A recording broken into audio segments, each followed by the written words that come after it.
with that, I'll pass over to Charlie. I'll give you a 5-minute warning if you want, mate. Yeah. Thank you very much. Thanks, Alan. Thank you. My name's Charlie, I'm an addict. Hi, Charlie. Thank you for asking me in. Thank you for the meeting being here. Good to be clean. Welcome anybody who's new, anybody who's suffering, anybody who's like having a good day. And step 10 is someone before the meeting said it was tradition 10, and I felt very cocky and I said, yeah, well, I've done that this week, which wasn't a lie really. Because what happened was I got a new sponsor last year, and I thought I'd probably speak to him every 3 months or maybe 4 months. But I've been speaking to him every week for the last 14 months. He's like driving me crazy. So we went through the steps, and now we're through the traditions. And it wasn't something I had planned on, but you got to keep changing and you got to keep doing the work and to stay clean. And I've just been away. I've been in America, and I actually spoke there as well. So I've gone from LA to wherever this is. It's a bit of a difference, let me tell you. But it's the same thing. And what I came back with there, by going to meetings, well, I spoke to other recovering addicts, is that recovery's first, family second, and work third. And that was a big emphasis on, which helped me. Because usually it's always about getting, isn't it? Always want to get things. And the problem with that is it's never enough, whatever you get. So I came to, as you can, actually it's an anniversary as well today, 72 years. NA started with a Scotsman, so you got a Scotsman here.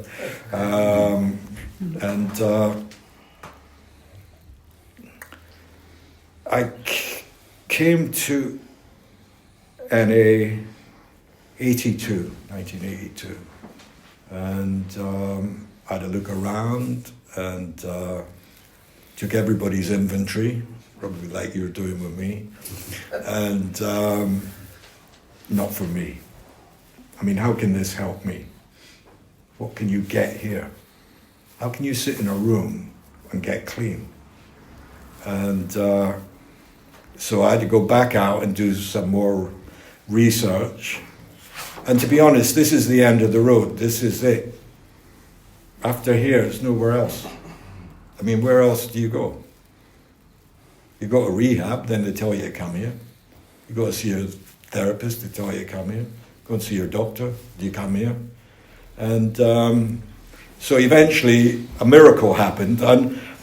And for me, I think it was a psychic change. Something had to change, because for 20 years of using with an obsession every day, for it to be lifted, and it wasn't a day I would have picked. I didn't wake up on December 18, 1987 and say I'm done, although I was done. I didn't know I was done. And so I believe a psychic change, something happened that I got the strength to get that white keyring. And from being in meetings before, I knew I was 39 years old. I'm 77 now. I thought, I ain't giving that back. And I came in, and it was a Sunday night actually that I had 2 days. I think it was December 20th. Someone I knew from the street was in the meeting. He said, "Charlie, you're in the right place." That's all I remember. And I got clean, and I've stayed clean in NA, and it is possible to do that. My experience has been, and this is just my experience. I mean, how I stay clean, you might use. I don't know. And I did the 90 and 90 for about 5 years. And I used to just be resentful when people went on holiday, when people whatever they did that I wasn't doing, because I was going to meetings every day, and I wanted everybody to go to meetings every day and be like me and not have a life, and just resentful. But that's why I think to have a meeting here is amazing. I do the helpline, and people phone up, say like a big city like Burnley, they've got one meeting.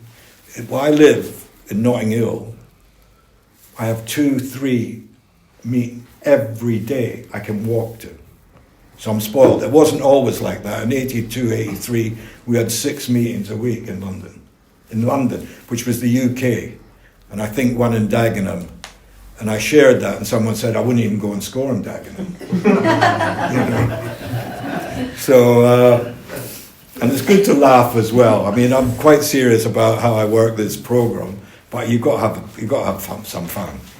You've got to enjoy yourself, and eventually, it's just been.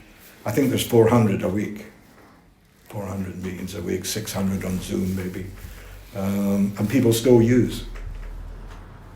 And I will get to the step pretty soon, but I just fill in. And when I came in, I didn't think I had to do any step work.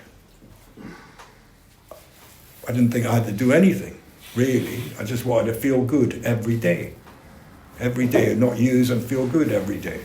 And I didn't know I was, I suppose, damaged or whatever. I mean, I come. If you go back to the family history of alcoholism, gambling, addiction, even worse things, I'm ashamed to say, in the whole family thing, I didn't have really much chance. I mean, I was blessed to get out of Inverness, really. And I ended up in London doing probation in Notting Hill for a drug offence, and which wasn't my fault, because nothing was my fault. And I was told by a woman who died of this illness I was an alcoholic. I couldn't believe that. Then my doctor told me I was a junkie. I couldn't believe that either, but I said, just write out the script and we're sweet. And I got 12-stepped at the end of my street, and I live in a dead-end street. Where I live is dead-end. And there's a minicab office at the end of the street, and the highlight of my day was I would talk to the controller in the minicab office, and sometimes he would give me a job to do, to deliver like cigarettes or something, and I used to pretend I was a minicab on a bicycle. It was like I was paying the rent. We were talking about it, my rent, and I was living with someone who was £7 a week. 2 of us, we couldn't pay the rent. And I thought, I'm not as bad as him. And so then the miracle happened, was that someone who I knew from an illegal gambling spiel that I worked in, making sandwiches, I even got sacked. How can you get sacked from a job they don't even pay you? But anyway, I got sacked from that. And he had just come out of treatment, and he was getting a taxi to this meeting on Monday night in St Martin's of the Field. And he said, you need to come with me. And I went there, because I thought I'd get something. And it was a meeting just like this. And so I went, like I said, for a few weeks or so. Back then, people used to come and take you to meetings. I mean, not so much now with, like 12-step work. Even the helpline is online, where, people phone up and they go, I can't get to a meeting, and there's no contact for people. If you look at the UK NA for the list of meetings, there used to be contact, where someone would come and help. And anyway, it is what it is. And then I got a sponsor, and I think I was like 3 or 4 months. And he went to Paddington, left a suicide note, shot up some heroin and overdosed. So I went to my sponsor's funeral. I think it was 3 or 4 months clean. And then I got another sponsor, and he died not long ago of a heart attack, and he had no ID on him. He was clean, no ID, and he was lying on. Anyway, it's horrendous, and I spoke at his funeral, but you know, it's like, it's been a long journey, really, of seeing, this is not easy, what we do. For me, it's not normal. You know, it's normal to go and get fucked up, really. And so, where are we? Yeah, so then I get a sponsor, and I'd never thought I'd do the steps, especially in 8 and 9. I thought, forget that. I'm not making amends to anyone.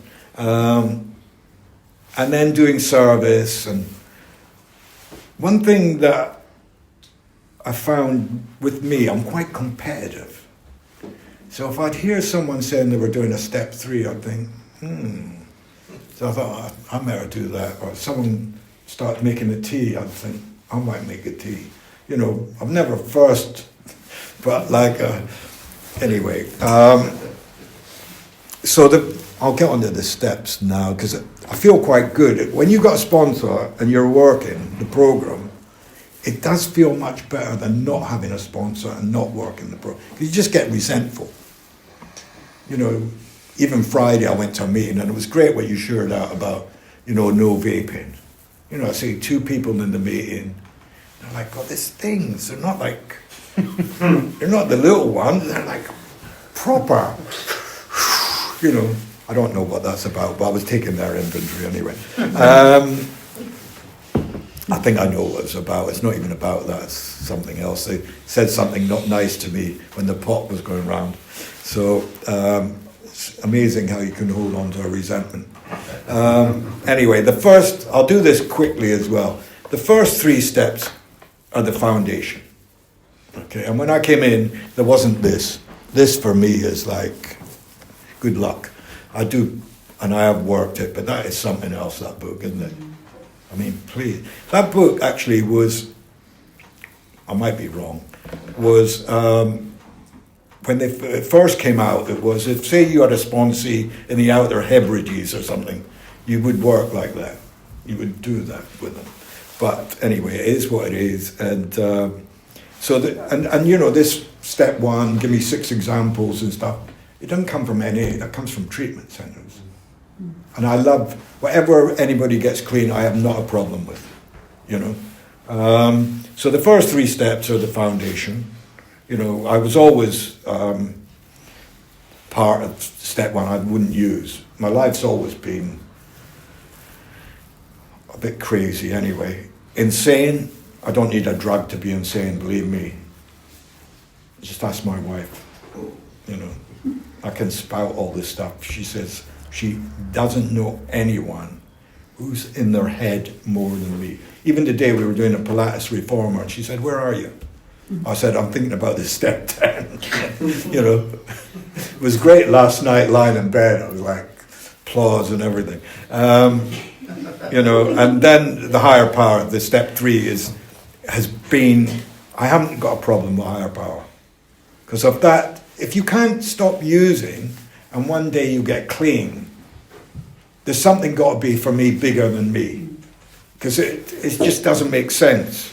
And I really think that I was given the gift of recovery. And I heard people with time saying, don't give the gift back, because then you'll find how hard it is to get it again. You know, if you go back out and then you come back in, and when you go back out, no one I know has come back in to say, it's great out there. You know, we were talking earlier, through the helpline now, it's all these kids are on ketamine, you know, horse tranquilizer. Who would fucking want to use that? But it's still quite attractive, isn't it? In the madness, it's like, you know, in America, they're using this stuff, cretin, that they get in the gas stations, like hillbilly heroin, you know, and so there'll always be something that to change how you feel. So anyway, then we come to the 4, and I just did a 4, and I did I did one, the one before last year was like about 18 years ago, but it was a thorough one. And the 4 was the first time I looked at my part in everything. Because he didn't want to know about the resentment, really, of the sponsor. He just wanted to know about my part and the defect. And the defects were arrogance, was number 1, he said with me. He said, not even normal arrogance, he said big time arrogance for you. And dishonesty, I was horrified. Self-centeredness, envy, greed, lust, it just goes on and on and on. But they were all the same. It's fucking boring. So I shared it with him, and it was the first time I looked at my part in anything, which is the 5. Then you take the 4, look at your list to do the 6 and 7. Then you go back to the 4 if you want, and add on for the 8. And then you make the amends with the 9, and then you come to the 10. And he said to me, because I've been around a long time, if you don't want to go back and do more step 4s, keep doing step 10, which made sense. So for the last 20 years, my wife on January the 1st gets me a journal, and I write about everybody else in the step in my journal about me. No, I do put me down, but I still have a problem with me, really. And but it says in that what you read out, if you use, you lose. And that was what had happened to me all through my recovery, my using. Use, lose. Use, lose. House goes, wife goes, child goes, business goes, everything goes. End up in Notting Hill in the £7 a week I can't even pay. And so I start writing and looking at myself. And the thing, because I always think sometimes the steps are like punishment, which they're not. They're for me to grow, they're for me to change. I mean, it's not a good look now at 77 to go and use ketamine, is it? I mean, to be honest, right? I'm a pensioner, It's like, give me a break. So I got to be on my game. I got to do service. I don't have to do any of it, right? I do service. I got a sponsor. I got sponsees. I got 2 sponsees. Great. 1, 2, and 3. Great. Step 4. I haven't seen them since. Right? But I can understand the fear. It's always fear. Fear-based. So the 10, I'm looking at myself. I'm trying to change. Really to stay alive.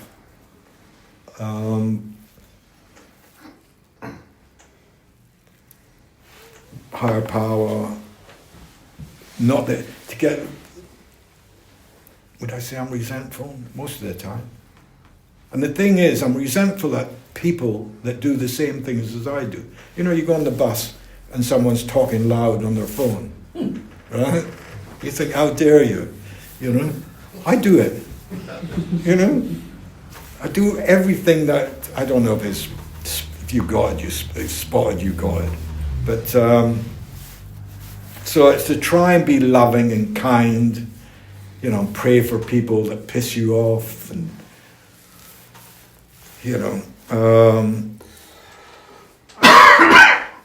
and it's down on paper. So I see it, and it's the same as it was in the 4, come on. And, but I do, I look after myself. Like I said, I've been doing the Pilates this morning. I try and eat good. Health is so important, it's really, really, to look after yourself. I didn't know how to look after myself. I didn't know food went off, when I got clean. It's like, what was it, that sell-by date? I didn't know it was, you didn't have it then. I thought I'll just sell by it, you know. Even this week, my wife said, that cheese has been in the fridge a month. I said, so what? You know, still okay. It's not green. She's French, she don't get me. It's like, although we do, you know, we've just been away for 2 weeks. We have a row every day. Want to kill her. She probably wants to kill me. But I've stayed. And I think the reason, you know, I did therapy. I did 23 years of therapy for the relationship.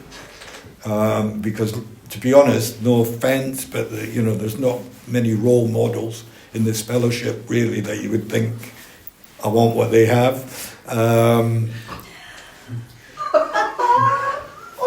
Being honest, you know.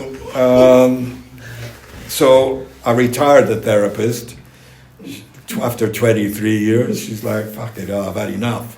No, she didn't. But I went in and I said, after 10 years, I said, look, I want a healthy relationship. And she said to me, Charlie, you know they're hard work. I didn't believe that. Didn't believe they're hard work. They are fucking full on. Full on. But it is, who would want to live with me? I'm a lunatic. You know, I want everything. I want the football on. I want the darts on. I want the horse racing on. My wife hates sport. So she's got to go. I need someone who likes all that stuff. You know, it's like extremes. Anyway, but we've stayed. We've been together 26 years. And, I mean, she is 30 years younger. I'm not an idiot. You know, I wouldn't want to go out with someone 77, would you? But she puts up with me. I'm not like, I'm still quite crazy, and but I stayed clean, and through all this, you know, and I went on too long anyway. I'm going to finish, but this is the best thing that's ever happened to me. I have a life that, you know, when you come in, they'll say to you, write down all the stuff that you would want, and I've had that and more, you know, unbelievable stuff that I could never imagine, you know. I mean, I spoke to my old boss this morning. He called me up, you know, he's in Singapore at the Grand Prix, you know. So I'm thinking, why am I there? Why am I not there? Right?